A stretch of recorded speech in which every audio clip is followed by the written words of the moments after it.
Hey, welcome to Cedar Creek Homestead. This is Howie here, and hope you're having a wonderful day and hope you enjoy today's video. And if you're not a subscriber, we'd love to have you. Hit that subscribe button. There's a little bell will come up right beside that after you subscribe, a notification bell. Click that thing and it'll you can select that when we send out a video. Well, you'll get a notification on your notification feed there. Today my video is talking about cattle, if you're interested in cattle, but the topic is, when do you stop feeding hay?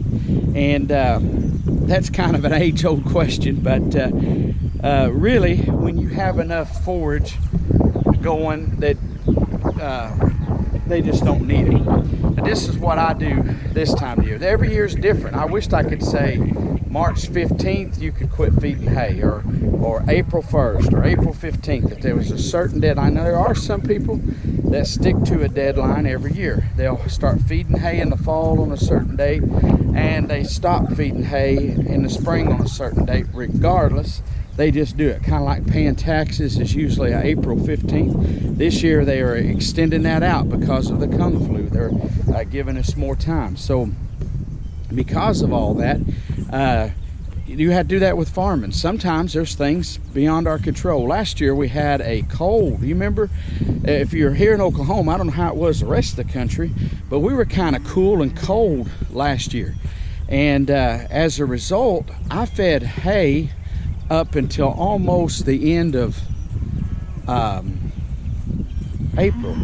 In fact, I almost ran out of hay. I had to buy some extra hay, and I ended up with 3 or 4 bales after I had to buy hay. But if I hadn't bought none, I'd have been in bad trouble. Now this year I've got about 100 round bales left over, so but I am feeding still a little bit. And what I've been doing is I get the cows up and I feed them a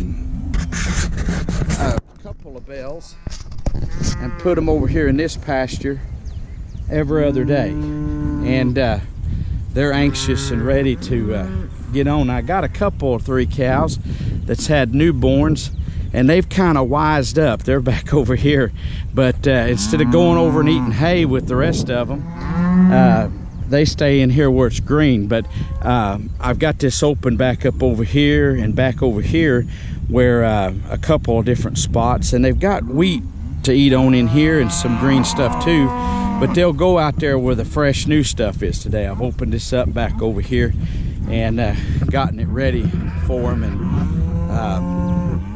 and I'm kind of rotationally grazing them.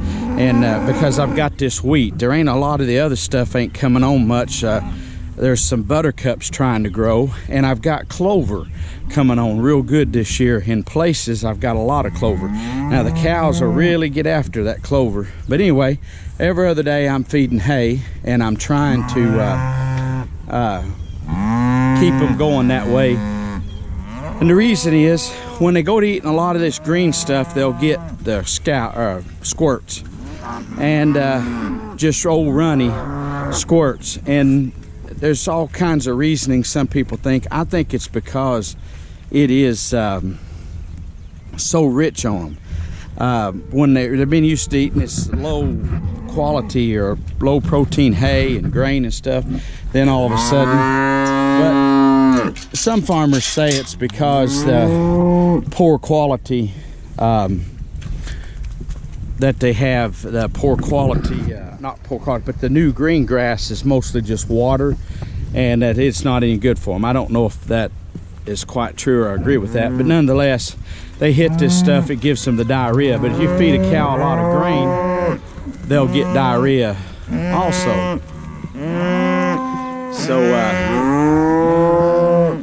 anyway, I'm letting them come in here now, and they'll eat on this green stuff. And the cows love green stuff. Green stuff is the best thing. If you can feed them some grass, got something to feed them, they're fine. And some of my cows are kind of getting, this time of year, get kind of poor. I've been thankful this year. The ones that calved in the fall, I think, have all bred back. This little cow right here, she's a first time little cow, first time to have a baby. And she's real protective of her her newborn there. But anyway, she's gonna go back up there to her baby. When they first have babies, you know how they are. They kind of, if you're into cattle, they want to stay kind of off by themselves for a few days and kind of get their baby used to it. They don't want their baby to get trampled or smothered or taken by coyotes or anything like that. So she has decided she wants to stay up here, which is perfectly fine. But anyway, deciding when to take your hay away or to quit feeding hay just depends on your farm and what kind of setup you got. If you want to quit feeding hay, that's up to you. But the only reason I'm feeding hay right now, I've got plenty of green stuff and I'm rotating in these pastures. I've still got pastures that I haven't had anything on this spring that's got some real nice wheat or clover and stuff on them. But I have decided to keep rotating them. But this hay, they can come in here and eat hay every other day, and and then turn them out. And it seems like I don't have very many that have diarrhea. You can see these here cow pies here. Here's one right in there is sort of solid. I have seen a few that's kind of runny, but it ain't a whole bunch. Quet Foxy, 812. I'll have to write that little cow down. And she's first time for her to have a baby, and got her little newborn there, and she's wanting to go off with these other cows, but her baby's up here. Now she's gonna get you, Foxy. She sees you messing with that baby. But anyhow, I was wanting to see what she has here, if it's a Quet Foxy, if it was a boy or a girl. And she's went down there, so I'm gonna check it. Quet Foxy, what do you got there? Little heifer. 812 had a heifer. Quet Foxy, there she comes. She's gonna get you.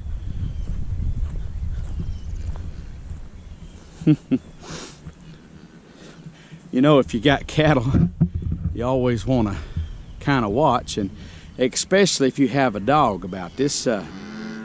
This little old heifer here is used to me feeding her and stuff, and she's pretty used to me, but she ain't used to that dog. And so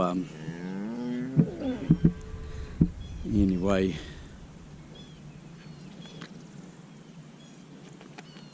she's shaking her head and warning my dog Foxy to stay away, and he's just a pester box sometimes, even though I've told him to stay away. But anyway, she's her first time calf. She's about just a little over 2-year-old cow, but she bred, and she's a Brangus cow, and got a nice looking little heifer there. And anyway, I'll probably keep her up in here for a day or two and make sure she's okay. Maybe you've seen my video the other day where the cow had a calf got swept away, I thought away here in the flood. I really don't know what happened, but for a couple of days the mama, she bawled and carried on something awful wanting her baby. And for a couple of days, and I walked around the creek banks, and when the water come down I looked. Then I come out here next day or so, and there's the mama over here across the creek, and she's got her baby. And the only thing is, now the mama is kind of wild acting. She was a young heifer like this, and it's the first baby to have.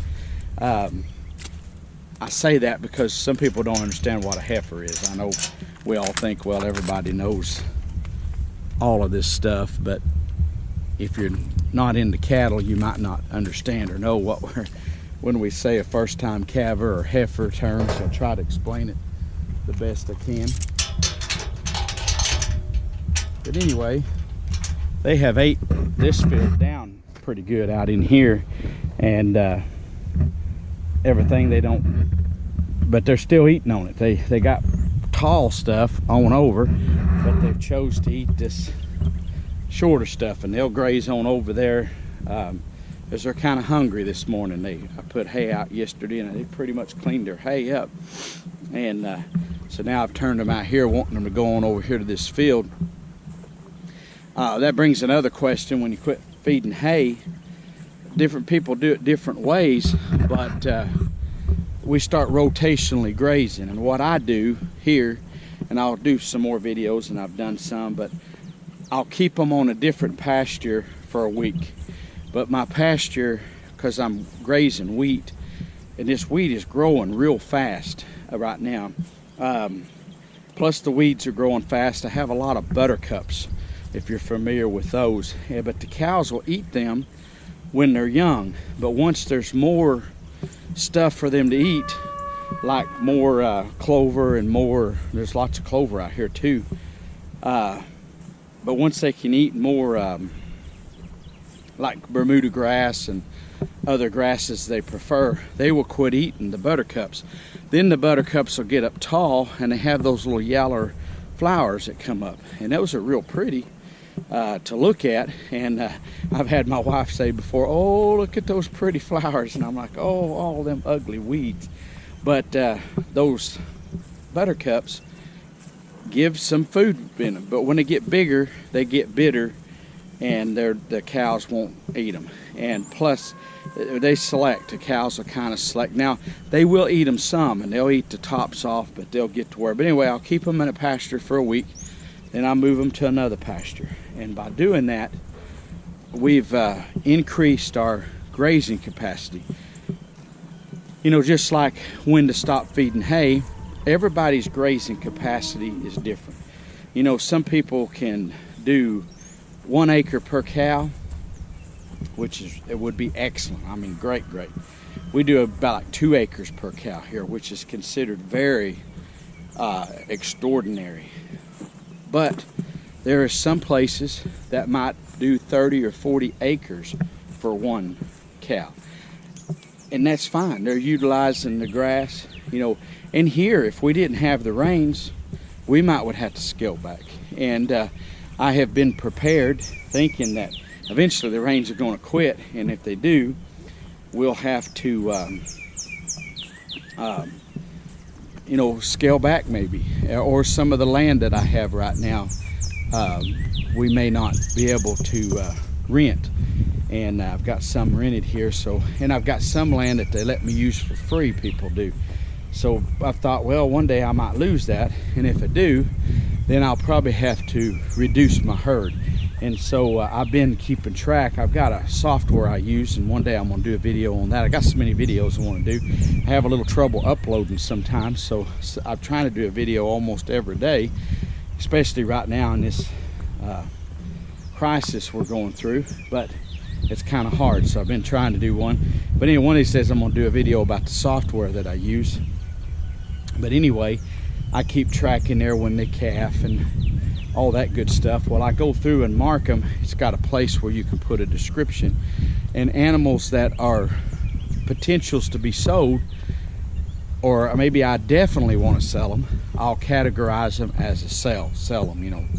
So that means when I'm taking some calves to sell, or got extra time just to go to sell, those are the animals that I want to load up. And anyway, just something that I do here. I hope you found this interesting, or, you know, whatever, but I'll keep track. And just recently, because of this Kung Flu, the beef prices soared at the stores. It's not soared a whole lot what you get paid at the sale barns, but it's went up. The cows, just old cows, got up around $1 a pound here for just an old wore out cow, especially if she was had a little meat on her bones. Bulls, I call them baloney bulls, but bulls that aren't fit for processing anymore. That not fit for breeding. I mean, they'll turn them into stuff. Well, a good lean muscled nice looking bulls got up around $1 a pound here for a few days. So that would have been a perfect time to have sold, but I didn't have mine up here.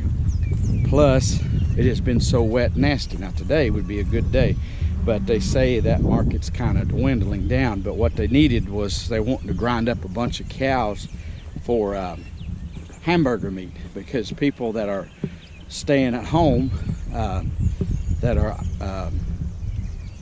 isolating themselves and staying at home, are having to do cooking. And a lot of the young new cooks, and even a lot of the older ones, people, we've gotten into more of a hamburger society. Instead of cooking roast or even steaks ourselves, people do hamburger, because hamburger is very easy. And in case you're wondering why I'm climbing over the fence, because this isn't the norm for a farmer to climb over the fence, but the reason I am is because the gate here, I've got to work on it. It's hard to get it opened and closed, so I have a strategic reason for why I'm doing what I'm doing. Hey, anyway, I appreciate you watching today. A little talk about grazing cattle. You know, I wish there was just a book you could get that said this specific date you do this, this date you do that. There's all kinds of books that give you ideas and thought, but every farm is a little bit different, so you have to adjust and do what you have to do on your farm. Hey, anyway, appreciate you watching. If you're not a subscriber, we would love to have you. And once again, I say God bless you, and we'll see you next time. Thanks for watching.